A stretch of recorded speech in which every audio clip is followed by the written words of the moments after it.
Hello दोस्तों, मेरा नाम है रूपेश कुमार महतो और आपका हमारे यूट्यूब चैनल में वेलकम है। दोस्तों, इस वीडियो में हम लोग बात करने वाले हैं क्लास 11 केमिस्ट्री में chapter number 1 some basic concepts of chemistry का एक्सरसाइज क्वेश्चन को करने जा रहे हैं। ठीक है, एक्सरसाइज क्वेश्चन में हम लोग इससे पहले एक वीडियो बनाए थे एक्सरसाइज क्वेश्चन का, जहां पर हम लोग एक्सरसाइज में क्वेश्चन नंबर 1.1 से लेकर क्वेश्चन नंबर 1.7 तक किए थे। ठीक है, इस वीडियो में हम लोग करेंगे क्वेश्चन नंबर, जैसा कि आपने थंबनेल में देख ही लिया है कि क्वेश्चन नंबर 1.8 से लेकर क्वेश्चन नंबर 1.13 तक करेंगे। ठीक है, टोटल 5 क्वेश्चन करेंगे। हाँ,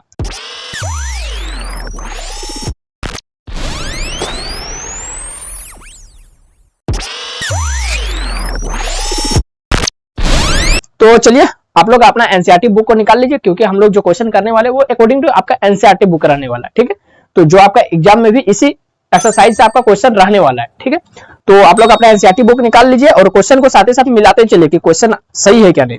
ठीक है, तो चलिए सबसे पहला क्वेश्चन है 1.8, क्वेश्चन नंबर 1.8 कह रहा है कि determine the molecular formula of an oxide of iron in which the mass percent of iron and oxygen are 69.9 and 30.1 respectively, given that the molar mass of the oxide is 159.69 ग्राम पर मोल। तो ये वाला ditto आपका copy किया गया दोस्तों, ये वाला क्वेश्चन आपका डिट्टो कॉपी किया गया। ठीक है, इस तरह का क्वेश्चन, मतलब ये वाला क्वेश्चन मैंने आपको कराया है। ठीक है, ये वाला देखिए 1.3 का ही डिट्टो कॉपी है। 1.3 क्वेश्चन नंबर 1.3 का डिट्टो कॉपी है, तो इस क्वेश्चन को हम लोग नहीं करने वाले। तो उसमें 1.3 में ओनली इंपेरिकल फार्मूला पूछा था, लेकिन इसमें मोलिकुलर फार्मूला बोल दिया, तो इसमें कोई मतलब ज्यादा अंतर नहीं है। इसमें जो n का वैल्यू रहेगा वो आपका 1 रहेगा, n का वैल्यू क्या रहेगा 1 रहेगा। तो जो आपका इंपेरिकल फार्मूला है, अगला क्वेश्चन नंबर 1.3 में आपका कितना आया था, Fe2O3 आया था ना, तो इसका भी इंपेरिकल फार्मूला और मोलिकुलर फार्मूला दोनों यही है। ठीक है, दोनों सेम है। तो ये आपको आप लोग सीधे वही वाला क्वेश्चन छाप दीजिए, सोल्यूशन यही है उसका सोल्यूशन। ठीक है, उसी यही है उसका आंसर। तो हम लोग इस क्वेश्चन को स्किप करते हैं, हम लोग नेक्स्ट क्वेश्चन देखते हैं 1.9। चलिए ये क्वेश्चन देखते हैं क्या है। ये क्वेश्चन क्या क्या रहा है, क्वेश्चन नंबर 9 दोस्तों 1.9। तो कैलकुलेट द एटॉमिक मास और ब्रैकेट में लिख दिया एवरेज। आप लोग बुक में देखिए average of chlorine using following data. आपको डाटा दे दिया है, जैसे इसमें दे क्या क्या दिया है, इसमें क्लोरीन का 2 आइसोटोप दिया है। ठीक है, isotope of chlorine, isotopes of chlorine, ये क्लोरीन का 2 आइसोटोप आपको दे दिया। कितना, क्लोरीन 35 दे दिया है और क्लोरीन 37 दे दिया है। क्लोरीन 35 दे दिया है और क्लोरीन 37 दे दिया है। ठीक है, और दोनों का ये जो आपका एबंडेंस, नेचुरल एबंडेंस यानी नेचर में ये कितना कितना पाया गया है, यानी कितना कितना पाया जाता है, तो नेचुरल एबंडेंस इसका दे दिया है। ये 2 आइसोटोप दिया गया। ठीक है, 37 क्लोरीन, 2 आइसोटोप है, एगो का मास है 35 ग्राम, एगो का मास है 37 ग्राम, और इसका एबंडेंस जिसको हम लोग लेट मान लेते हैं, P1 मान लेते हैं। ठीक है, फ्रैक्शनल एबंडेंस, इसको क्या बोलते हैं, फ्रैक्शनल एबंडेंस। अगर आपको ये सारा मतलब ये कुछ वर्ड समझ में नहीं आ रहा है, तो आप इस वीडियो को क्लिक कीजिए, वहां पर मैंने आपको एवरेज एटॉमिक मास के बारे में जब बताया था, तब मैंने ये वाला लेक्चर, ये वाला कॉन्सेप्ट को बहुत अच्छा से समझाया। ठीक है, तब आपको कोई वर्ड में समझने में कोई किसी तरीके का दिक्कत नहीं होगा। तो P1 यानी फ्रैक्शनल एबंडेंस कितना दिया जाए, क्लोरीन 35 के लिए दिया है आपका 75.77, 75.77। ठीक है, ये दिया है। P2 कितना दिया है, P2 दिया है क्लोरीन 37 के लिए कितना दिया है 24.23, यानी ये नेचर में क्लोरीन 35 इतना पाया जाता है, इतना में मात्रा में, और नेचर में क्लोरीन 37 इतना मात्रा में पाया जाता है। ठीक है, मोलर मास दे दिया, तो इसको मोलर मास को x1 लिख देते इसके लिए, और इसके लिए x2 लिख देते। ठीक है, इसके लिए मोलर मास दिया है 34.96, 34.9689, तो ये लगभग 35 के बराबर आ रहा है, इसलिए यहाँ पर क्लोरीन 35 लिखा है, और ये 36.9659, तो ये भी लगभग 37 के बराबर आ रहा है, इसीलिए 36.9 लिखा है। ठीक है दोस्तों, यहां तक कोई दिक्कत नहीं है। ये केवल क्वेश्चन जो दिया था आपका बुक में, उसी को हम लोग देख के छापे हुए। ठीक है, तो calculate the average atomic mass, आपको एवरेज एटॉमिक मास निकालने बोल रहा है। ठीक है, तो एवरेज एटॉमिक मास देखिए कैसे निकालेंगे। तो एवरेज एटॉमिक मास जब मैं आपको लेक्चर बता रहा था, तब मैंने आपको फॉर्मूला बताया था कि average atomic mass different isotope का कैसे निकालते हैं। ठीक है, अगर परसेंटेज दिया रहता है तो क्या उसका फॉर्मूला बनता है, फ्रैक्शन दिया रहता है तो क्या एवरेज एटॉमिक मास निकालने का फॉर्मूला बनता है, और रेशियो दिया रहेगा तो क्या फॉर्मूला बनता है। तो तीनों का अलग अलग फॉर्मूला होता है, ठीक है दोस्तों।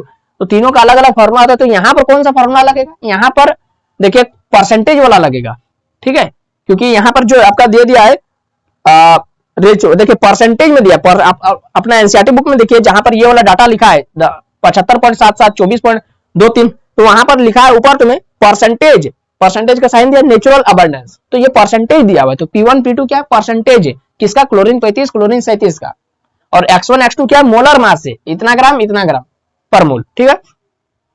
इसीलिए हम लोग निकालते हैं जो हमको क्वेश्चन में बोला है एवरेज एटॉमिक मास निकालने बोला है, तो हम लोग वही वाला लिखेंगे एवरेज एटॉमिक मास। तो एवरेज एटॉमिक मास क्या हो जाएगा दोस्तों, एवरेज एटॉमिक मास का फॉर्मूला यहां पर कौन वाला यूज करेंगे, P1X1 बटा 100 प्लस, या फिर सीधे दोनों को जोड़ देते P1X1 प्लस P2X2, और ज्यादा रहता तो इस तरह प्लस प्लस करते जाते, और परसेंटेज है इसलिए बटा में 100 है ना, परसेंटेज है इसलिए बटा में 100। अब इसको सॉल्व करेंगे और कुछ नहीं करेंगे, इसको ओनली सॉल्व करेंगे। P1 का वैल्यू क्या, 75.77, 75.77। आप अपना वीडियो का क्वालिटी को बढ़ा लीजिए, ठीक है, ताकि आपको क्लियर दिखाई दे, गुना X1 का वैल्यू कितना है 34.9689 प्लस P2 का वैल्यू है कितना 24.23 गुना X2 का वैल्यू है 36.9659 और बटे में सब के लिए क्या है 100, ठीक है, यहां तक कोई दिक्कत नहीं है। चलिए अब इसको इधर सॉल्व करते हैं। तो 75.77 गुना 34.9689, इतना बड़ा गुना हम लोग पहले ही करके रखे हुए, हमारा आंसर आया था 264959 और पॉइंट है इसलिए पॉइंट है 59, इतना आया था। इसको और इसको गुना किए, बीच में प्लस, इसको और इसको गुना करेंगे तो आपका आंसर आएगा 895। उतना बड़ा गुना हम लोग वीडियो में नहीं कर रहे क्योंकि वीडियो लॉन्ग हो जाएगा, सीधा सीधे मैं आपको कॉन्सेप्ट बता रहा हूं, उसके बाद सॉल्व कैलकुलेशन तो आप लोग का करना ही होगा एग्जाम में, ठीक है। इतना हो गया। अब दोनों को जोड़ देते, तो कैसे जोड़ेंगे, देखिए पॉइंट के बाद 2 लेटर इधर भी है, पॉइंट के बाद 2 डिजिट इधर भी है, तो कितना जोड़ देते हैं इसको, 8 9 8 17 का 7, 9 8 17 का 7 हाथ में 1, 6 5 11 का 1 हाथ में 1 पॉइंट दे दिए, 9 6 15 16 का 6 हाथ में 1, 4 और 9 4 13 14 का 4 हाथ में 1, 8 8 और 6 14 15 का 5 हाथ में 1, 2 और 1 3 35 46.17 और बटे में 100, और बटे में 100 का मतलब होता है ऊपर से ये पॉइंट के बाद 2 डिजिट इधर, तो 35.4617, ये हो गया आपका right answer average atomic mass. तो ये आपका ग्राम में आंसर होगा, इतना ग्राम हो गया आंसर। कहीं कोई दिक्कत हुआ, कहीं कोई दिक्कत नहीं हुआ, चलिए बहुत अच्छी बात है, हाँ ठीक है, समझ में आ गया। कुछ नहीं करना था, केवल फॉर्मूला में पुट करना था जितना वैल्यू दिया गया है और कैलकुलेशन करना, और कुछ और हम लोग कैलकुलेशन पहले ही रफ में करके रखे हुए थे ताकि आपको बताने में किसी तरीके का कोई दिक्कत ना हो। समझ में आ गया, इसको स्क्रीनशॉट कर लीजिए, ये इसका आंसर भी हो गया, सॉल्यूशन भी हो गया। चलिए इसको आप अपने नोटबुक में फेयर कॉपी में लिखते चलिए वीडियो को पॉज करके, ताकि साथ ही साथ आपका नोट बनता चले, एग्जाम के समय आपको हड़बड़ी नहीं करना पड़े। तो ये हो गया, आगे बढ़ते हैं। तो देखिए दोस्तों क्वेश्चन नंबर 1.10, ठीक है, ये क्वेश्चन समझिए, ये बहुत आसान सवाल है और ये आपका ऑब्जेक्टिव में लिख लीजिए कि पूछेगा ही पूछेगा। कह रहा है क्वेश्चन कि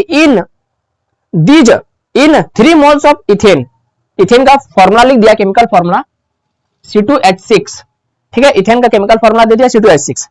तो कह रहा है कि इन 3 मोल्स ऑफ इथेन, इथेन का 3 मोल लेना है। तो ये क्या है, इथेन का 1 मोल है, क्योंकि इथेन हम पता कैसे चलेगा कि ये कै मोल है, देखिए ये पूरी इथेन का केमिकल फॉर्मूला, इसके आगे में क्या है, कुछ नहीं मतलब 1 है, तो ये 1 मोल है।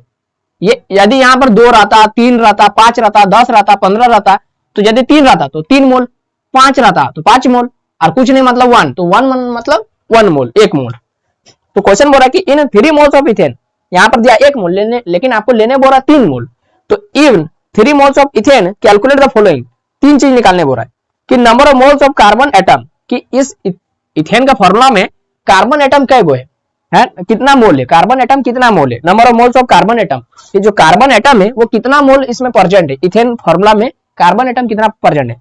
तो देखिए समझिए, ये 1 मोल इथेन है, तो कार्बन का एटम कैसे हम पहचानेंगे, तो जो यहाँ पर सी का नीचे बेस में जो आता है नंबर, उसी को बोलते हैं number of atoms.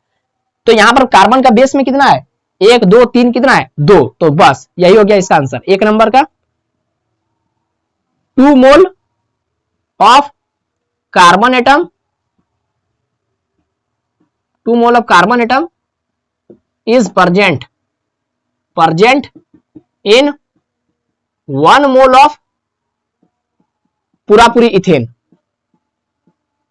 1 mole of ethane. 1 mole ethane में 2 मोल कार्बन एटम है, 2 मोल, ठीक है, 2 को number of atom, number of moles of carbon atom, तो कार्बन एटम कितना मोल है, 2 मोल है। लेकिन ये पूछा 1 मोल कार्बन, 1 मोल इथेन नहीं पूछा, ये बोला कि 3 मोल इथेन है।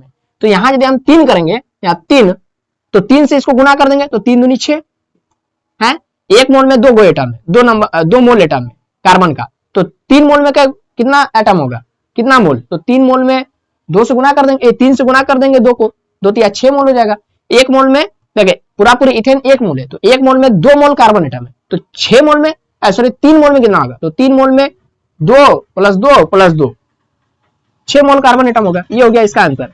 दूसरा देखिए, number of moles of hydrogen atom. अब हाइड्रोजन एटम कितना होगा, 3 मोल इथेन में, तो 1 मोल, ये पूरी 1 मोल इथेन है, तो 1 मोल इथेन में कई गो, कितना मोल हाइड्रोजन एटम है, हाइड्रोजन के बेस में कितना नंबर है 6, तो 6 मोल, 6 mole of hydrogen atom is present in 1 mole of ethane. 1 mole ethane में, 1 मोल इथेन में 6 मोल हाइड्रोजन एटम है। तो 1 मोल पूछा है नहीं, क्वेश्चन में बोला कि ऊपर में ही लाइन में इन 3 मोल्स ऑफ इथेन, तो यहां लिख देंगे 3 मोल्स, तो इसको 3 से गुणा कर देंगे, जितना है 6 3 18 हो जाएगा, बस 6 3 18 mole of hydrogen atom present रहेगा किसमें, 3 मोल इथेन में।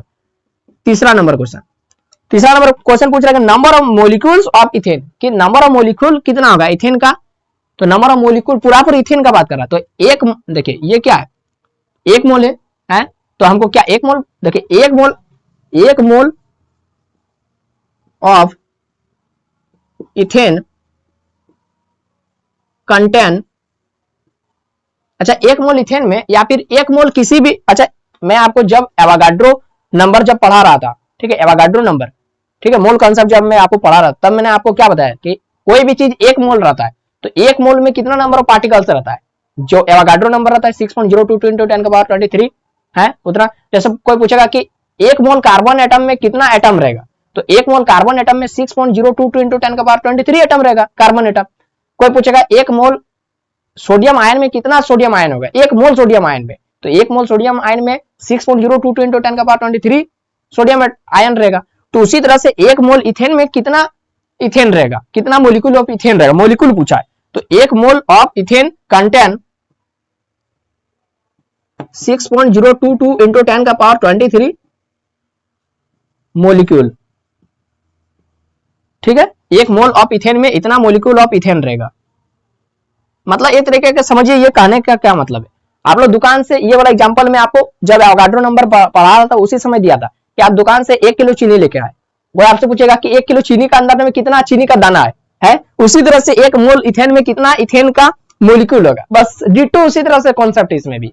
तो 1 मोल चीनी को क्या आप गिनने सकेंगे, नहीं, लेकिन साइंटिस्ट में 1 मोल कोई भी सब्सटेंस को अप्रॉक्स में मान लिया कि इतना पार्टिकल रहेगा, इतना पार्टिकल 6.0 × 10⁻23 पार्टिकल इतना रहेगा। देखिए 10⁻23 टाइम्स, बहुत ज्यादा, ठीक है। तो 1 मोल इथेन में इतना मोलिक्यूल ऑफ इथेन रहेगा।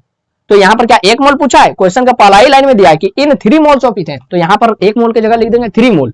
तो जैसे यहाँ 3 किए, 1 को 3 से गुना कर दिए, तो यहाँ पर भी 1 को 6.022 × 10⁻23 को 3 से गुना करना पड़ेगा। तो जैसे 3 से गुना करेंगे, तो इसीलिए पूरा यही वाला लाइन तो छाप दीजिए, 1 mole of ethane, 3 mole of ethane contain, 3 से गुना कीजिए, 3 दूनी 6, 3 दूनी 6, 0 से गुना आ जाए तो 0, 6 18 गुना 10⁻23, ये तो गुना नहीं होता है, इतना मोलिक्यूल ऑफ इथेन। ये हो गया इसका राइट आंसर। बस कोई इसमें लॉजिक नहीं, एकदम खाली दिमाग लगा करके क्वेश्चन को ध्यान से पढ़ना है, नहीं तो गलत करना है। और इतना आसान आपका ऑब्जेक्टिव में सवाल रहेगा, लिख लीजिए। इस तरह का हर साल एक क्वेश्चन पूछा गया इस तरह से, ठीक है, तो चलिए ये हो गया, इसको आप स्क्रीनशॉट ले लीजिए, ये क्वेश्चन यहीं पर समाप्त हो जाता है। उसके बाद हम लोग देखते हैं अगला। देखिए दोस्तों, क्वेश्चन नंबर 1.11 आप लोग अपना एनसीईआरटी बुक में देखिए, लिखा है कि what is the concentration of sugar, और शुगर का केमिकल फॉर्मूला भी लिख दिया। कितना लिखा है, क्या लिखा है, C12 H22 O11, carbon 12, hydrogen 22, oxygen 11। ये शुगर का केमिकल फॉर्मूला होता है, ये सब आपको याद रखना पड़ेगा, ठीक है, आगे जाके काम देता है। तो लिख रहा है कि what is the concentration of sugar in mole per litre. अच्छा, मोल पर लीटर, तो ये किसका यूनिट है, मोल पर लीटर, मोलारिटी का, हाँ मोलारिटी का। तो यानी आपको शुगर का मोलारिटी निकालने बोल रहा है। इस तरह का क्वेश्चन हमने पिछला वीडियो में भी किया था, है ना। तो क्या बोल रहा है कि मोलारिटी निकालने बोल रहा है, किसका निकालने बोल रहा है, शुगर का निकालने बोल रहा है। इतना ठीक है, कोई दिक्कत नहीं, आगे बढ़ते। If it's 20 gram are dissolve in enough water to make a final volume up to 2 litre, यानी 2 लीटर 2 लीटर का वॉल्यूम बनाना है, ठीक है, फाइनल जो वॉल्यूम बनाना है वो 2 लीटर का होना चाहिए। और उसमें आपको मास कितना दे दिया शुगर का, 20 gram are dissolve, 20 gram sugar को डिसॉल्व करना है, यानी मास दिया शुगर का, और आपका वॉल्यूम दे दिया है water to make a final volume up to 2 litre, जो पूरा सॉल्यूशन वो 2 लीटर का बनने वाला है, ठीक है, कोई दिक्कत नहीं है। तो यहाँ पर कुछ नहीं करना है, आपका दिमाग लग भी नहीं करेगा इस तरह का क्वेश्चन में, जो जो दिया उसको साफ साफ यहाँ पर गिवन में लिख दीजिए, तब दिमाग लगेगा, साफ साफ लिख दीजिए। निकालने क्या बोला है, मोलारिटी, चलिए इतना तो पता है, मोलारिटी जिसको डिनोट करते हैं कैपिटल एम से, ये पता है, ये निकालना है। अच्छा, तो क्वेश्चन में क्या बोल रहा है कि ये 20 gram are dissolve in enough water, तो 20 ग्राम यानी ये आपका मास दे दिया है, मास गिवन मास, जिसको हम लोग डिनोट करते हैं W से, कितना दे दिया, 20 ग्राम। चलिए अच्छा बात है। और क्या दिया है, फाइनल वॉल्यूम कितना, वॉल्यूम दे दिया है, वॉल्यूम दे दिया जिसको V से डिनोट कर देते हैं 2 लीटर। चलिए यहाँ भी कोई दिक्कत नहीं है, यहाँ भी कोई दिक्कत नहीं है। हाँ बस आपका आंसर अब बनने वाला, कॉपी को ले लेते हैं, क्योंकि बीच बीच में जो कैलकुलेशन सब रहता है वो देखना पड़ता है कि क्या कैलकुलेशन हम लोग किए थे रफ में। हाँ, मोलारिटी निकालना है, मास दिया वॉल्यूम दिया, लेकिन हम लोग मोलारिटी का फॉर्मूला क्या जानते हैं, मोलारिटी का हम लोग जानते हैं, चूंकि मोलारिटी M बराबर होता है, चूंकि हम लोग जानते हैं मोलारिटी कैपिटल M बराबर होता है, क्या होता है, number of moles of solute, यानी मोल ऊपर में मोल रहना चाहिए, बटे में वॉल्यूम ऑफ सॉल्यूशन, नीचे में वॉल्यूम रहना चाहिए। ये डेफिनेशन के अकॉर्डिंग हम लोग लिख रहे हैं, ठीक है।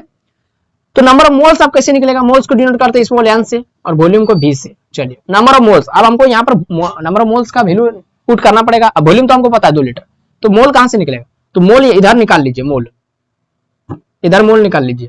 तो नंबर ऑफ मोल्स जिसको स्मॉल n से डिनोट करते हैं, इसका फॉर्मूला क्या होता है, नंबर ऑफ मोल्स का गिवन मास बटे मोलिकुलर मास या मोलर मास। तो गिवन मास कितना दिया, 20 ग्राम, मोलर मास, तो मोलर मास किसका निकालना है, शुगर का, तो शुगर का मोलर मास इधर निकाल के रख लीजिए,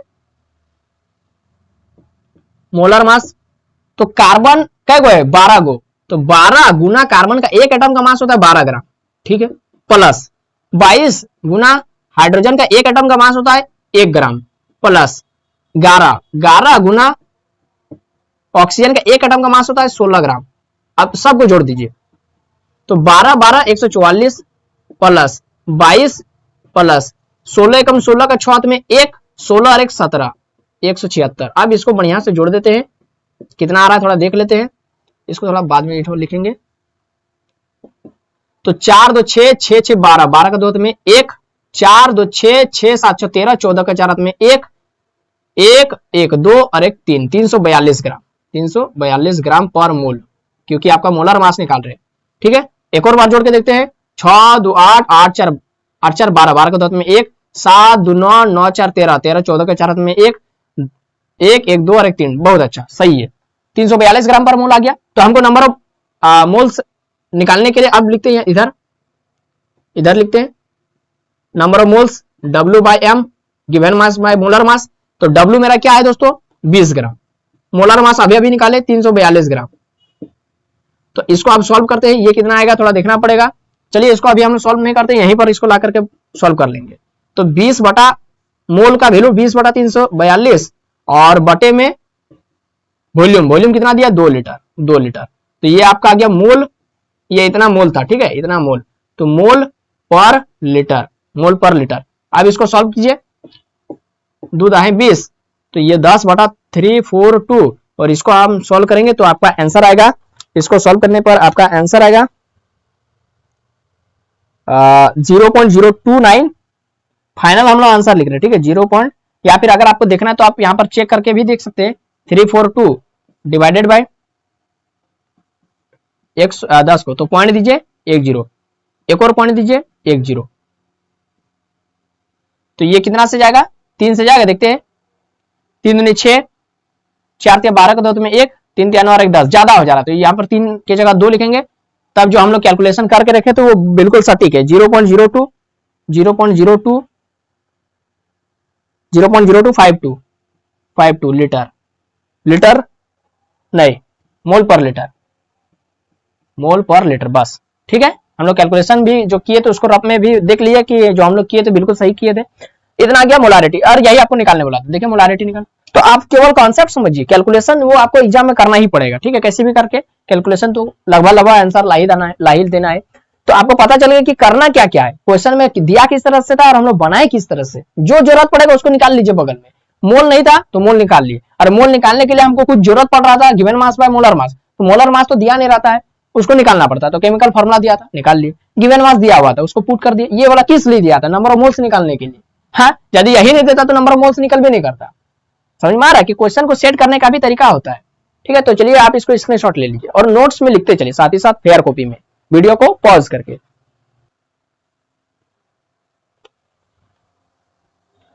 अगला क्वेश्चन देखिए दोस्तों, कह रहा है कि इफ द, और इसको बहुत ध्यान से देखिए और इसको आप MVVI टिक कर लीजिए कि ये क्वेश्चन आपको अच्छा से रिवीजन करना है।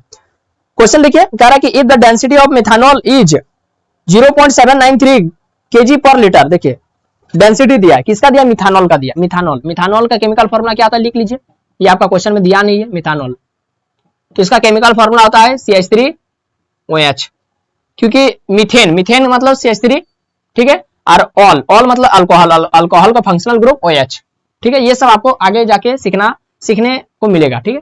तो ये मिथानॉल का केमिकल फॉर्मूला है। चलिए आगे बढ़ते हैं, इसका डेंसिटी दिया हुआ है 0.793 kg पर लीटर। यूनिट पर ध्यान दीजिए, यूनिट से आपका बहुत ज्यादा हेल्प मिलेगा क्वेश्चन को बनाने में। What is its volume needed for making 2.5 litre of its 0.25 molar solution. देखिए क्वेश्चन क्या बोल रहा है, और इसमें एक आपको नया सीखने को मिलेगा, एक नया फॉर्मूला देखने को मिलेगा। देखिए तो जो गिवन में दिया उसको लिख लेते पहले, गिवन में क्या क्या दिया, डेंसिटी दिया हुआ है, डेंसिटी जिसको हम लोग डिनोट करते हैं रो से, कितना दिया है 0.793 kg पर लीटर, ठीक है। वॉल्यूम निकालने बोल रहा है, वॉल्यूम जिसको डिनोट कर देते हैं V से, ये निकालने बोल रहा है, ठीक है। और needed for making 2.5 litre of its 0.25 molar solution, यानी 2.5 यानी एक और वॉल्यूम दिया हुआ है, देखिए 2.5 लीटर, तो इसको इस वॉल्यूम का V1 मान लीजिए और इस वॉल्यूम को दूसरा वाला वॉल्यूम का V2 मान लीजिए 2.5 लीटर, ठीक है। और क्या दे दिया है, मोलारिटी दे दिया 0.25, मोलारिटी को डिनोट कर देते हैं M से, तो ये M कितना दे दिया 0.25 मोल पर लीटर 0.25, ठीक है। तो मोलारिटी दिया था, तो इस क्वेश्चन में आपको एक नया फॉर्मूला देखने को मिलेगा। फॉर्मूला में इधर लिख देता हूं कि कौन सा फॉर्मूला यूज होगा, ये मैंने आपको लेक्चर में नहीं बताया था, ठीक है। आप एक फॉर्मूला यहां पर लिख लीजिए, बगल में एक फॉर्मूला लिख लीजिए, कैपिटल, क्योंकि ये मोलारिटी का है, ठीक है, कैपिटल M1 कैपिटल V1, यानी वॉल्यूम को स्मॉल v से चाहे कैपिटल V किससे भी डिनोट करना चाहते हैं कर सकते हैं। M1 V1 बराबर M2 V2, बस ये वाला फॉर्मूला आप बगल में कहीं लिख लीजिए। M क्या है, मोलारिटी, पहला सॉल्यूशन का मोलारिटी, M2 क्या है, दूसरा सॉल्यूशन का मोलारिटी, ठीक है। मोलारिटी M1 M2 मोलारिटी है, दो अलग अलग मोलारिटी है, और V1 भी अलग वॉल्यूम है, V2 भी अलग वॉल्यूम है, क्योंकि यहाँ पर आप साफ साफ देख सकते हैं, यहाँ पर V1 एक है जो आपको निकालना है और V2 एक दिया गया है, तो दो को वॉल्यूम यदि रहेगा तो दो को मोलारिटी भी तो होगा, है, क्योंकि मोलारिटी का फॉर्मूला ये होता है मोल पर लीटर, तो लीटर मतलब वॉल्यूम, दो का अलग अलग वॉल्यूम। तो डेंसिटी दिया है, वॉल्यूम आपको, अब देखिए अब हमको, तो यहाँ पर M1 V1, एक V1 निकालने बोल रहा है, तो हो सकता है जाहिर सी बात है कि M1 भी नहीं दिया होगा क्वेश्चन में, M1 भी हमको निकालना होगा, हाँ, तो ये इस तरह पकड़ना होगा क्वेश्चन को, तो इसका मतलब ये वाला M2 होगा, क्योंकि V2 दिया गया तो M2 ये वाला दिया होगा, तो हमको M1 भी निकालना होगा, M1 भी निकालना होगा, उसको चेक करना होगा कि M1 कितना है, फिर इस फॉर्मूला में बैठाना होगा M1 का वैल्यू पता रहेगा हमको, V21 का वैल्यू निकालना है, M2 का वैल्यू पता है, V2 का वैल्यू पता है, 4 को में से 3 को का वैल्यू पता रहेगा तो ये निकल जाएगा आराम से। देखो ऊपर ऊपर मैं आपको बता रहा हूं तो थोड़ा समझ में नहीं आ रहा है, बना के देखते तब समझ में आएगा। तो सबसे पहला लक्ष्य हमारा रहेगा M1 का वैल्यू निकालना। M1 कैसे निकालेंगे, तो M1 यानी मोलारिटी, मोलारिटी का यूनिट क्या होता है, मोल पर लीटर। तो यहाँ पर मोल पर लीटर हमको दिख रहा है और यहाँ पर मोल केजी पर लीटर। तो अब हम लोग कुछ ऐसा दिमाग लगाते हैं कि हम लोग यूनिट से मोलारिटी का वैल्यू निकालेंगे। यूनिट से कैसे, देखिए ध्यान दीजिए, मिथानॉल का सबसे पहले मोलर मास निकाल लेते, मोलर मास। तो इधर कहीं लिख लेते मोलर मास, मोलर मास, ठीक है, मोलर मास लिख लेते हैं मिथानॉल का। मोलर मास किसका, CH3OH का मोलर मास। तो मोलर मास निकालते हैं तो कार्बन का atomic mass 12 gram plus hydrogen 3 गो है और एक का 1 ग्राम, ओ ऑक्सीजन का 16 ग्राम, फिर हाइड्रोजन 1 ग्राम। अब तीनों को जोड़ देते हैं, 12 प्लस 3 प्लस 16 प्लस 1 17 डायरेक्ट लिख देते हैं। तो 17 और 3 20, 20 और 2 22, 22 और 10 42, 42 ग्राम पर क्या, ग्राम पर मोल। ये हो गया ग्राम पर मोल। चलिए यहां तक दिक्कत नहीं है, लेकिन अब यहां पर एक और सवाल उठता है कि एक डेंसिटी आपको दिया गया है केजी पर लीटर, यानी ध्यान दीजिए वो लीटर से हमको लेना देना नहीं, केजी में, और मेरा मोल यानी जो मोलर मास निकाले वो ग्राम में निकाले, तो थोड़ा जच नहीं रहा है। तो हम इसको जो ग्राम है उसको भी केजी में कन्वर्ट कर देते हैं, मोल से हमको लेना देना नहीं, मोल को इसी तरह रहने दीजिए, ठीक है। तो ये 1000 ग्राम बराबर होता है, 1000 ग्राम बराबर होता है 1 केजी है। तो 1 ग्राम बराबर कितना हो जाएगा, 1/1000 केजी है। तो यहाँ पर 42 ग्राम है, तो 42 ग्राम बराबर क्या हो जाएगा, 1/1000 गुना 42 केजी है। तो यानी 42/1000, तो यहाँ पर 42/1000 लिख देते हैं और यहाँ पर ग्राम की जगह केजी लिख देते हैं, बटा मोल का मोल रहने देते, कोई दिक्कत नहीं है। कैसे कन्वर्ट किए ये आपको पता रहना चाहिए, ठीक है। ये हो गया। अब ये जो 3 गो जो जीरो आपको दिख रहा है इसको हम लोग थोड़ा स्टैंडर्ड फॉर्म में लिख लेते हैं। इधर 3 गो जीरो यानी इसको हम 2 4 आधे को जीरो देके पॉइंट दे देते, हाँ 1 2 3 को जीरो हो गया, और केजी का केजी और बटे मोल का मोल। चलिए यहां तक कोई दिक्कत नहीं, ये आपका मोलर मास आ गया, मोलर मास आ गया। और यहाँ पर केजी पर मोल और केजी पर लीटर कुछ आपको पता चल रहा है। यूनिट में थोड़ा कंपेरिजन कीजिए, हमको मोलारिटी निकालना। मोलारिटी का यूनिट क्या होता है, मोल पर लीटर, मोल ऊपर में रहना चाहिए, लीटर नीचे में रहना, यानी ये वाला यूनिट हमको कैसे भी करके यहां पर लाना है। तो देखिए अगर हम लोग डेंसिटी का वैल्यू लिख देंगे ऊपर में, डेंसिटी 0.793 केजी पर लीटर, ठीक है। और बटे में हम लोग मोलर मास जो अभी निकाले वो वाला वैल्यू लिख देंगे 0.042 केजी पर मोल। अब एक जादुई ट्रिक में आपको दिखा था, केजी से केजी कट गया और ये बटा में लीटर है, यानी ये नीचे आया रहेगा और ये बटा में मोल, तो ये ऊपर चल जाएगा, एक्सचेंज जगह चेंज हो रहा है।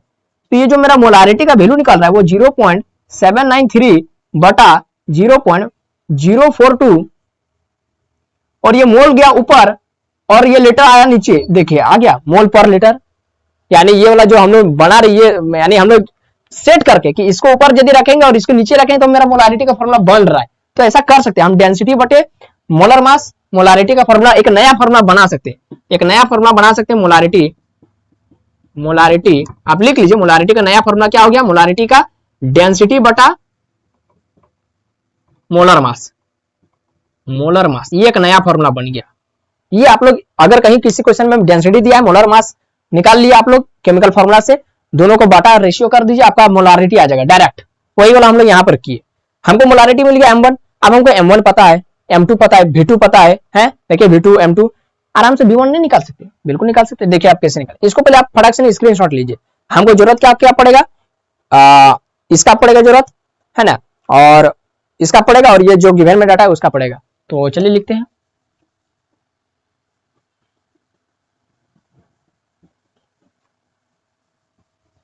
तो देखिए दोस्तों इसको सॉल्व करके मैं आपको बता दे रहा हूं कि कितना आया था हमारा, रफ में करने के बाद कितना आया था 0.793, ये आया था आपका 24.78 मोल पर लीटर। ये आप लोग सोच रहे कि 0.0 है तो फिर 24 पॉइंट कैसे कहां से आ गया। तो ये दशमलव के बाद देखिए 1 2 3 डिजिट है, यहाँ भी दशमलव के बाद 0 यानी 1 2 3 डिजिट, तो पॉइंट कट गया, हजार कट गया। तो इस तरह 42 को डिवाइड किए 793 यानी 793 से, तो 24.78 आएगा, नहीं बिल्कुल आएगा। हाँ तो ये आ गया। अब हम लोग लिखते हैं नाउ एक फॉर्मूला हम लोग यूज करेंगे, m1v1 बराबर होता है m2v2 लिख देंगे, चूंकि ये एक फॉर्मूला होता है कि m1v1 बराबर m2v2, ठीक है। तो m1 कितना है, अभी निकाले 24.78 है ना, और v1 यही हमको निकालना है, गुना कर देते हैं। m2 हमको पता है कितना 0.25, v2 हमको पता है 2.5। हाँ, तो ये आपका आ गया। अब ये वाला हमको जरूरत नहीं है। तो v1 बराबर हो गया 0.25 गुना 2.5 और बटे में ये वाला आ जाएगा 24.78। और इसको ओवरऑल हम लोग सॉल्व करके रफ में किए थे तो हमारा कितना आया था, हमारा आया था 0.0252 वॉल्यूम में, तो लीटर हो गया आंसर, खत्म है। कोई दिक्कत हुआ नहीं, कोई दिक्कत नहीं हुआ। तो इस तरह से केवल आपको कॉन्सेप्ट को पकड़ के रखना है, केवल आपको पता चल जाएगा कि यहाँ पर ये कर देंगे तो वो निकल जाएगा, फिर ये वाला जाकर के वहां पर पुट कर देंगे तो मेरा जो क्वेश्चन निकालने बोला था वो आ जाएगा। तो बाकी कैलकुलेशन तो रफ में हम लोग करना ही है, ठीक है। तो ये आपको केवल आपको प्रोसेस आना चाहिए। तो इसको आप स्क्रीनशॉट ले लीजिए, आपका आंसर आ गया। आगे अगला हम लोग एक लास्ट क्वेश्चन बनाते हैं, क्योंकि हर दिन का हमारा टारगेट रहेगा 5-5 क्वेश्चन, ताकि हम लोग एक्सरसाइज को आराम से जल्दी खत्म कर सके।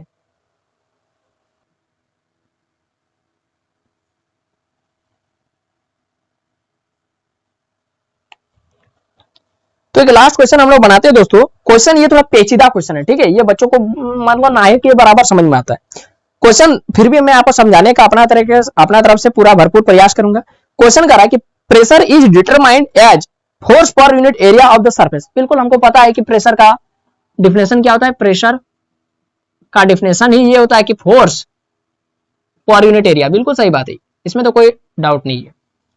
प्रेशर का फॉर्मूला होता है फोर्स पर यूनिट एरिया, वही डिफिनेशन ऊपर में एक लाइन में लिखा गया। अगला क्वेश्चन यहाँ माने वही क्वेश्चन है, अगला माने आगे शुरू होता है कि the SI unit of pressure pascal में आपको लिखना है, ठीक है। एसआई यूनिट जो प्रेशर आप लास्ट में निकालेंगे वो पास्कल में लिखना है। Is as shown below 1 pascal बराबर आपका क्वेश्चन में दे दिया है, अकॉर्डिंग टू क्वेश्चन ये आपको दिया है वही गिवन में कि 1 पास्कल जहां आपको देखने को मिलेगा उसका वैल्यू अगर कहीं पर लिखा है 1 न्यूटन पर मीटर स्क्वायर, अगर कहीं पर 1 न्यूटन पर मीटर स्क्वायर लिखा है तो आप वहां पर 1 पास्कल लिख सकते हैं। ये आपको बोल रहा है क्वेश्चन, ये आपको दिया हुआ है, ठीक है। आगे पढ़ते हैं। If the mass of air at sea level is, अब यहाँ पर थोड़ा बच्चे को कंफ्यूजन हो जाता है कि मास का यूनिट फिर ग्राम पर सेंटीमीटर स्क्वायर कैसे हो जाएगा, है मास का यूनिट तो ग्राम होता है या तो केजी होता है, ग्राम पर सेंटीमीटर स्क्वायर कैसे हो गया।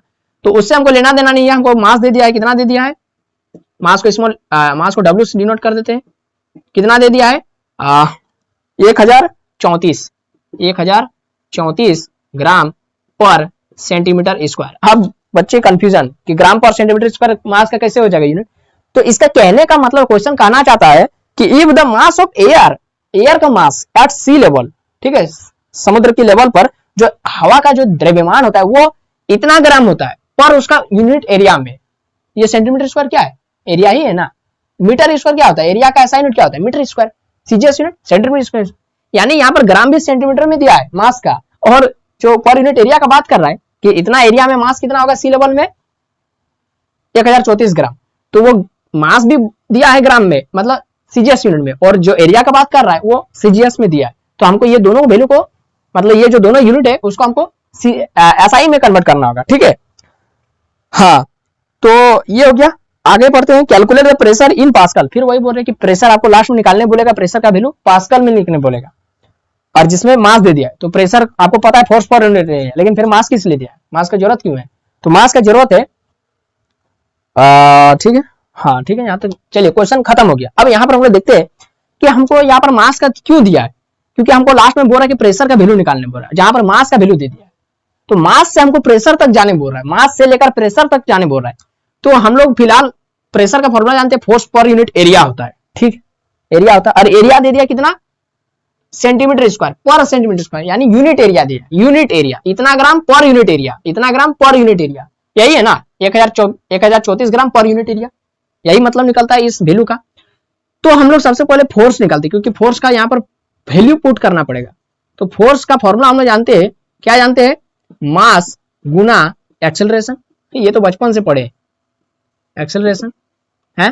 तो फोर्स को डिनोट कर देते स्मॉल कैपिटल एफ से, मास का वैल्यू 1034। अब यहाँ पर यूनिट को भी लिखना पड़ेगा, क्योंकि यूनिट के चक्कर में ही बच्चे यहाँ पर कंफ्यूज हो जाते।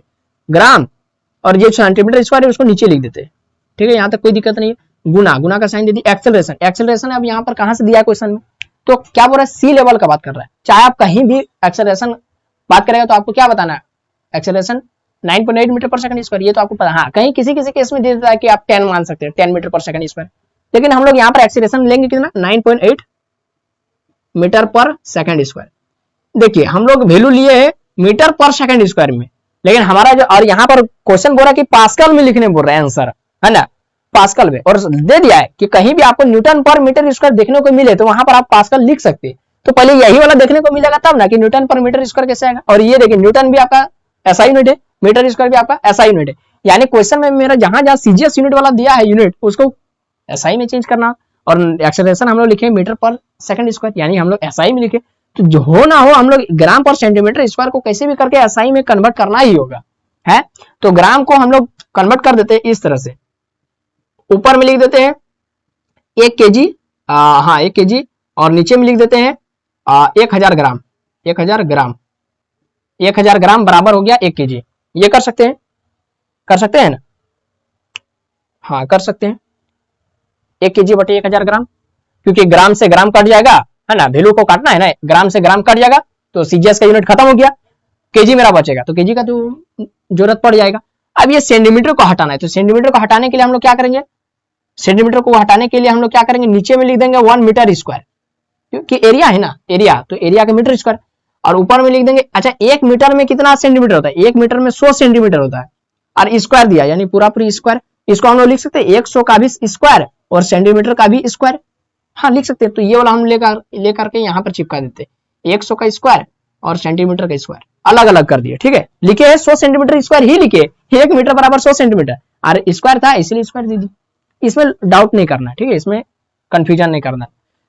क्यों ऐसा किए, क्योंकि हमको ये जो सेंटीमीटर है, ये सेंटीमीटर काट देंगे, और ये ग्राम काट देंगे, बस। अब मेरा पास जिंदा क्या क्या है, मीटर है, सेंटीमीटर, मीटर है, सेकंड स्क्वायर है, केजी है, मीटर है, क्योंकि ये जो सीजीएस यूनिट ये खत्म हो गया। इसका मन में काट सकते हैं, मन में ऐसे काटना नहीं है, लेकिन मन में काट सकते हैं, ताकि आपको यदि कोई कंफ्यूजन हो रहा है तो, ठीक है, मन में काट दिए। अब इसको सॉल्व करते हैं, इसको सॉल्व करने पर मेरा वैल्यू कितना आएगा वो भी देखना पड़ेगा। अब इतना बड़ा कौन सॉल्व करने जाएगा, इसीलिए हम लोग रफ में करके रखे हुए थे। तो हम लोग रफ में इसको किए थे, तो हमारा वैल्यू आया, थोड़ा मैं आपको बता देना देख के, हमारा वैल्यू आया था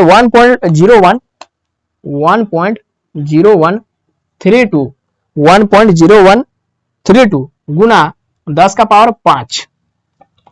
अब देखिए जो जो यूनिट बचा हुआ उसको लिख दे, केवल हम लोग कैलकुलेशन किए, देख के यूनिट को भी नहीं छापेंगे, है ना, वो नहीं समझिए। तो ये हो गया, केवल इसको यानी 1034 को गुना किए 9.8 से, ये हम लोग किए, तो इतना आया, और नीचे में ये 1000 था इसीलिए ये 10 का पावर 5 हुआ, ठीक है। ये सब कहां से हुआ 10 का पावर, ये थोड़ा समझ, या फिर यहाँ पर स्क्वायर है यानी 10 का पावर 4 हो जाएगा, ठीक है, यानी 10,000 हो जाएगा। तो ये हो गया। अब यहाँ पर यूनिट क्या बचा है, तो यूनिट यहाँ पर बचा है मीटर पर सेकंड स्क्वायर, और यहाँ मीटर स्क्वायर, तो मीटर स्क्वायर 1 मीटर से 1 मीटर खत्म, तो नीचे में पर मीटर बचा है, नीचे में पर मीटर बचा है, ठीक है। और सेकंड भी आपका देखिए बटा में ही है, यानी ये सेकंड भी आपका बटा में ही है, और क्या बचा है, और केजी बचा है, तो यहाँ पर केजी को लिख देते, केजी पर मीटर पर सेकंड स्क्वायर है, केजी पर मीटर पर सेकंड स्क्वायर। ये कहां से लेके पता चल गया ना, देखिए फिर से मैं आपको समझा दे रहा हूं, शुरू से देखिए, ये 10 का पावर 5 है, देखिए केजी बचा है, केजी लिख दिया, ठीक है। ये 1 मीटर ऊपर में और 1 मीटर स्क्वायर नीचे में, तो ऊपर का 1 मीटर, नीचे का 2 मीटर में से 1 मीटर को काट दिया, तो नीचे में 1 मीटर बचा, तो नीचे में बचा वो ऊपर जाएगा तो मीटर -1 हो जाएगा। और सेकंड स्क्वायर देखिए बटा में, यानी ये -2 हो जाएगा, बटा में है ना, है। तो अब देखिए, अब यहाँ पर थोड़ा सा आपको देखने को मिलेगा, ट्विस्ट देखने को मिलेगा, है ना। ट्विस्ट क्या देखने को मिलेगा, देखिए हम लोग क्या जानते हैं, ये आपका फोर्स का आ गया वैल्यू, फोर्स का वैल्यू आ गया। अब ये फोर्स जो है ना, ये हम लोग जाकर के प्रेशर में फॉर्मूला में पुट करते हैं, इसीलिए प्रेशर, तो प्रेशर P बराबर हो जाएगा फोर्स का वैल्यू 1.0132 गुना 10 का पावर 5 केजी, यूनिट को लिखना बहुत जरूरी है इस तरीके के क्वेश्चन में, और बटे में एरिया, तो एरिया का क्या लिखेंगे, मीटर स्क्वायर, 1 मीटर स्क्वायर, है ना, तो 1 मीटर स्क्वायर लिख दिया। अब यहाँ पर कुछ नहीं, केवल यूनिट का ही खेला है, तो मीटर में स्क्वायर, यहाँ पर देखिए मीटर स्क्वायर नीचे में 2 है, मीटर स्क्वायर नीचे में 2 गो है तो ये ऊपर जाएगा तो मीटर 3 गो हो जाएगा है, ये 2 गो स्क्वायर नीचे में है तो ऊपर जाएगा तो यहाँ पर पहले से 1 है तो फिर 3 गो हो जाएगा, इधर लिखते हैं हम लोग। तो P बराबर आ गया 1.0132 गुणा 10 का पावर 5, ये सा तो 10 का 10 रहेगा केजी। ये -1 है, -1 और ये 2 ऊपर जाएगा तो -2 हो जाएगा और -2 -1 हो जाएगा -3 और ये हो जाएगा सेकंड -2 है, ठीक है, यहां तक कोई दिक्कत नहीं है। अब ये जो प्रेशर का जो वैल्यू आया है इसको ये केजी पर मीटर क्यूब पर सेकंड स्क्वायर में, तो इसको हम लोग पास्कल में लिखने बोला है, क्वेश्चन बोला कि प्रेशर का वैल्यू पास्कल में लिखना है। तो यहाँ पर हम लोग क्या करते हैं, थोड़ा सा आपको दिमाग लगाना, थोड़ा सा इस जो वैल्यू है ये जो यूनिट है इसको पास्कल में कैसे कन्वर्ट करेंगे। तो हम लोग एक चीज जानते हैं कि हम लोग 1 न्यूटन बराबर क्या जानते हैं, 1 न्यूटन यानी फोर्स का ऐसे ही यूनिट क्या जानते हैं, एमए होता है ना, मास गुना एक्सेलरेशन। तो मास का होता है केजी, एक्सेलरेशन का होता है मीटर पर सेकंड स्क्वायर, ये होता है यही होता है ना। हाँ तो ये हो गया। अब ये 1 न्यूटन है ना, और ये प्रेशर है, तो क्या बोला है, प्रेशर है तो 1 न्यूटन को अगर हम मीटर स्क्वायर यहां पर जोड़ देंगे, यहां पर ध्यान दीजिए, यहां पर ये वाला 1 न्यूटन का वैल्यू ये होता है, अगर हम यहां पर ले जाकर के चिपका देंगे ये वाला वैल्यू तो देखिए क्या होगा, 1 न्यूटन के जगह में ये वाला लिख देंगे केजी मीटर पर सेकंड स्क्वायर और बटे में मीटर स्क्वायर है। तो ये मीटर स्क्वायर ऊपर जगह तो ये हो जाएगा ऊपर में 1 मीटर नीचे में 2 मीटर तो काट के -1, तो इसको हम क्या करेंगे, इधर देखिए 1 केजी पर मीटर हो जाएगा पर सेकंड स्क्वायर हो गया। तो देखिए तो यही वाला आपको देखने नहीं मिला यहाँ पर, यहाँ पर कहाँ था, यहाँ पर था, यहाँ पर है, यहाँ पर था। तो ये जो आ गया ये आपका फोर्स का आया, ये आया आपका फोर्स का, और बटे में फिर एरिया है, तो बटे में एरिया को ही हम जोड़ करके ये वाला किए थे। तो यहाँ पर आप सीधा सीधी ये वाला वैल्यू का आप ये वाला लिख सकते हैं, यहाँ पर सीधे पास्कल लिख दीजिए, सीधे कोई एकदम झंझट नहीं, सीधे पास्कल लिख दीजिए, क्योंकि ये जो पर मीटर पर सेकंड पर मीटर क्यूब पर सेकंड स्क्वायर ये आपका पूरी पास्कल का ही वैल्यू है। क्योंकि ये जो है ना इसको हम लोग इस तरह से नहीं लिख सकते, देखिए तो 10 का पावर 5 इसको हम इस तरह से नहीं लिख सकते, केजी क्या लिख सकते पर मीटर केजी मीटर पर सेकंड स्क्वायर और बटे में मीटर स्क्वायर, क्या हम इस तरह से नहीं लिख सकते इस तरीके से, क्योंकि ये जो पर मीटर पर सेकंड स्क्वायर इसको हम इस तरीके से नहीं लिख सकते। और अभी यही वाला आया था ना, यहाँ पर जो न्यूटन का वैल्यू आया था 1 न्यूटन, तो 1 न्यूटन बटे मीटर स्क्वायर, तो न्यूटन पर मीटर स्क्वायर किसका होता है, प्रेशर का होता है। तो इसका यानी ये वाला पूरी हम क्या लिख सकते हैं, पास्कल लिख सकते हैं। बस कुछ झंझट नहीं देना है, यहाँ पर सीधे ला करके पास्कल चिपका दीजिए। अगर आप कैलकुलेशन उतना दिमाग नहीं लगाना चाहते तो सीधे ये वाला खाली वैल्यू देखिए 1.0132 10 का पावर 5, ये वाला जो आया छोड़िए, डायरेक्ट पास्कल लिख दीजिए, उतना कौन झमेला करता है ना। ऐसा आप सॉल्व करके भी देखेंगे तो सटीक आपका पास्कल आ जाएगा, ठीक है।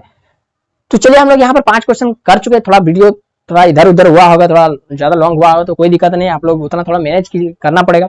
तो ये वीडियो आपको कैसा लगा, आपको समझ में आया ना, केवल आप ईमानदारी पूर्वक कमेंट बॉक्स में जरूर लिख के बताइए। अगर कहीं भी ऐसा कुछ रहा कि हम नहीं समझा पाए वहां पर, तो हम लोग अगले वीडियो में और अच्छे तरीके से समझाने का प्रयास करेंगे। तो ये वीडियो आपको कैसा लगा आप हमको कमेंट बॉक्स में जरूर बताइए। वीडियो अच्छा लगा होगा तो लाइक करना, अपने दोस्तों में शेयर कर देना है, और अगर आप हमारे चैनल पर नए आए तो चैनल को सब्सक्राइब कर लीजिए, ताकि आने वाले वीडियो का जो आने वाला हम लोग एक्सरसाइज क्वेश्चन करने वाले उसका नोटिफिकेशन आपको मिल जाए। तो बस इतना ही, फिर मिलते हैं नए वीडियो में। आप पढ़ते रहे। जय हिंद, वंदे मातरम।